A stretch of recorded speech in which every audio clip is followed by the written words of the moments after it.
ನಿಜವಾದ ಭಕ್ತಿ, ಇದು ನಿಜವಾದ ಭಕ್ತಿ. ಅಂತ ಭಕ್ತಿಗೆ ಗುರುನಾಥ ಇವತ್ತಿನ ದಿನ ನಿಮ್ಮೆಲ್ಲರ ಶ್ರದ್ಧಾ ಭಕ್ತಿ. ಎಷ್ಟು ಜನ ನೋಡ್ರಿ ತಾಯಂದ್ರು ಶರಣರು ಮೊದಲನೇ ದಿನ ನಾವರೆಲ್ಲೂ ಹೊರಗೆ ಹಾಕಿ ಕೇಳಿದ್ವಿ ಹಿರಿತನ ಮಾಡಿ, ಅವರೆಲ್ಲರೂ ಒಳಗೆ ಹಾಕತ್ತಿದ್ರು, ನಾವು ಹಿರಿತನ ಮಾಡಿ ಹೊರಗೆ ಹಾಕಿ ತುಂಬತೈತೆ ಇಲ್ಲ ಅಂತ ನಮಗೆ ಚಿಂತೆ. ಖರೆ ಒಂದನೇ ದಿನಕ್ಕೆ ಒಂದು ಅರ್ಧ ಬಂದಿರಿ, ಖರೆ ಇವತ್ತಿನ್ನೂ ಬರ್ಬೇಕಾಗಿದ್ದೇವ, ಧಾರಾವಾಹಿ ಬಂದೈತೆ ಆದ್ರೂ ಕಡಿಮೆ ಇದ್ರಿ, ಆದ್ರೂ ಕಡೆ ಈ ಮೇಲೆ ಏನ್ ಬಿಡ್ರಿ, ಇದು ನಮ್ದು ಬಂದ ಬರ್ತೈತಿ, ಇದು ನಮ್ಮ ಜೊತೆ ಇರತೈತಿ, ಇದು ಟೆನ್ಷನ್. ಖರೆ ಇಷ್ಟೆಲ್ಲ ನಾಳೆಯಿಂದ ಸಮಯಕ್ಕೆ ಸರಿಯಾಗಿ ಪ್ರವಚನ ಪ್ರಾರಂಭಗೊಳ್ಳುತ್ತದೆ, ಸಮಯಕ್ಕೆ ಸರಿಯಾಗಿ ಆಧ್ಯಾತ್ಮದ ನುಡಿಗಳು ಪ್ರಾರಂಭ ಆಗುತ್ತವೆ. ಎಷ್ಟು ಗಂಟೆಗೆ ಪ್ರಾರಂಭ ಮಾಡೋಣ ಪ್ರವಚನನ? 7 ಗಂಟೆಗೆ. 7ಕ್ಕೆ ಮನೆಗೆ ಇರ್ತೀರಾ, ಇಲ್ಲಿರ್ತೀರ ನೀವು? 7:30 ನಾಳೆ ಪ್ರಾರ್ಥನೆ ಪ್ರಾರಂಭ ಆಗುತ್ತದೆ, ಗವಾಯಿಗಳಿಂದ ಸಂಗೀತ ಪ್ರಾರಂಭ ಆಗುತ್ತದೆ. 8 ಗಂಟೆಗೆ ಪ್ರವಚನ, 8ರಿಂದ 9ರವರೆಗೆ 1 ತಾಸು ಪ್ರವಚನ, 9ಕ್ಕೆ ಮಂಗಲ. ಆಮೇಲೆ ನೀವು ಪ್ರಸಾದ ಮಾಡಿ ನಿಮ್ಮದಾರಿ, ನಾವು ಪ್ರಸಾದ ಮಾಡಿ ನಮ್ಮದಾರಿ. ಹಾಗಾಗಿ ಕರೆಕ್ಟ್ 9 ಗಂಟೆಗೆ ಮಂಗಲಗೊಳ್ತೈತಿ, 8 ಗಂಟೆಗೆ ಪ್ರಾರಂಭ ಆಗುತ್ತೈತಿ, 7:30 ಸಂಗೀತ ಪ್ರಾರಂಭ ಆಗೈತಿ. ಆರಾಮ್ ನೀವು 9 ಗಂಟೆಗೆ ಸೀದಾ ಗಂಗಾಳ ಟೈಮ್ಗೆ ಬಂದ್ಬಿಡ್ರಿ, ಮತ್ತೇನೆ ನಡೀತೈತಿ. ಆರಾಮ್ ಎಡತಿಗೆ ಬರ್ತೀರಿ ನೀವು?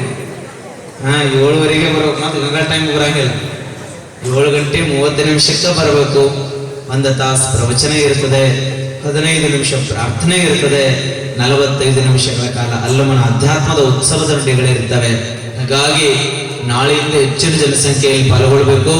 ಮತ್ತೆ ನಾಳೆ ಯಾರು ಒಲೆಯಾಗ ಬೆಂಕಿ ಹಚ್ಚಬಾರ್ದು, ಒಲೆಯಾಗ ಬೆಕ್ಕ ಮನಗಿಸಿ ಕಡೆ ಪ್ರವಚನಕ್ಕೆ ಬರ್ರಿ.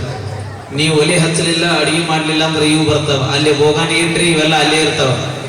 ಹಂಗಾಗಿ ಒಟ್ಟ ನಾಳೆ ಒಲೆ ಹಚ್ಚಂಗಿಲ್ಲ, ಒಲೆಯಾಗ ಬೆಕ್ಕ ಮನಗಿಸಿ ಪುರಾಣಕ್ಕೆ ಬರೋಕೆ. ನಮ್ಮ ತಂಗಿ ಏನಾಗತ್ತಾಳ, ಅಜ್ಜವ್ರಿ ಒಲೆ ಇಲ್ಲ, ನಮ್ಮ ಮನ್ಯಾಗ ಗ್ಯಾಸ್ ಐತಿ ಅಂತ. ಗ್ಯಾಸ್ ಇರ್ಲಿ ಒಲೆ ಇರ್ಲಿ, ಒಟ್ಟ ಗ್ಯಾಸ್ ಇದ್ರು ಬಂದ್ ಮಾಡ್ರಿ, ಒಲೆ ಇದ್ರೆ ಒಲೆ ಬೇಕು ಮುಗಿಸಿ ಕಡೆ ಬರ್ರಿ. ಮತ್ತ ಹಂಗಂತೇಳಿ ಬೆಳಿಗ್ಗೆ ಮಧ್ಯಾಹ್ನ ಈ ಕಡೆ ಬಂದಿರಿ ನೀವು, ಅದ ನಿಮ್ಮದದು. ರಾತ್ರಿ ಅಟ್ಟೆ ಕಮಿಟಿ ಅವ್ರ ಜವಾಬ್ದಾರಿ ತಗೊಂಡ ಹಿಂಗೆ ಹೇಳಿದ ಒಂದು ದೂರ ಒಟ್ಟ ಒಲೆ ಬೇಕು ಮನಗಿಸಿ ಬರ್ರಿ ಅಂತ ನಾವು ಹೇಳಿವಿ. ಮುದಿ ಕರೆಕರನೆ ಬೇಕು ಮನಗಿಸಿ ಬಂದಿದ್ದು ಪುರಾಣ. ಮರದನ ಹೇಳ್ತೀನಿ, ರಾತ್ರಿ ಪುರಾಣಕ್ಕೆ ಬಂದಾಳೆ ಬೆಕ್ಕ ಮನಗಿಸಾಳೆ, ಇನ್ನೂ ಬೇಕು ಅಲ್ಲೇ ಒಲೆ ಹಾಕೊಂಡಿತ್ತು, ಅದು ಬೆಚ್ಚ. ಈ ಮುದಕ್ಕೆ ನಸಿಕಿನಾಗ 6 ಗಂಟೆಗೆ ಬಂದೈತಿ. ಇದು ಓಡೋಡು ಮನೆ ಕಡೆ ಬಂದಗಳೇ ನಾನು ಅಂದೆ, ಯಾಕಜ್ಜಿ ಏನಾಯ್ತು ಅಂದಗಳೇನೆ, ಯಪ್ಪ ಏನಿಲ್ಲ ಎದಕ್ಕೆ ಮಂದಿ ಮತ್ತೆ ಎದಕ್ಕೆ ಅದು ಬಡಿಯಾಗತ್ತಿ? ಏನಿಲ್ಲಪ್ಪ, ಒಲೆಯಾಗ ಬೇಕು ಮನಗಿಸಿ ಬಾ ಅಂತ ನಿನ್ನೆ ಹೇಳಿದ್ದಿ, ಬೇಕು ಮನಗಿಸಿ ನೀನು ಬೇಕ ಎದ್ದಿಲ್ಲ, ಮತ್ತೆ ನಾಷ್ಟ ಎಲ್ಲಿದೆ ಅಂತ ಅಂದ್ಲಕ್ಕಿ. ಅವ್ವ ಮಧ್ಯಾಹ್ನ ಬೆಳಗ್ಗೆ ನೀವು ರಾತ್ರಿ ಅಟ್ಟೆ ಕಮಿಟಿದಂತೆ ಮತ್ತೆ ಹಂಗು ಮಾಡಿದ್ರೆ ಬೆಳಗ್ಗೆ ಮಧ್ಯಾಹ್ನ ಅವ್ವ ಅಂತ ನಮ್ಮ ಜೊತೆ.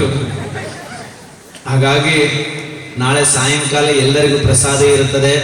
ಅವ್ವ 5 ದಿನ ಹೀಗಾಗ್ಬೇಕಲ್ಲ, ಈ ಊರು ಪುಣ್ಯಕ್ಷೇತ್ರ, ಬಸವಣ್ಣನ ಪುಣ್ಯಕ್ಷೇತ್ರ, ಅಲ್ಲಮನ ಪುಣ್ಯಕ್ಷೇತ್ರ.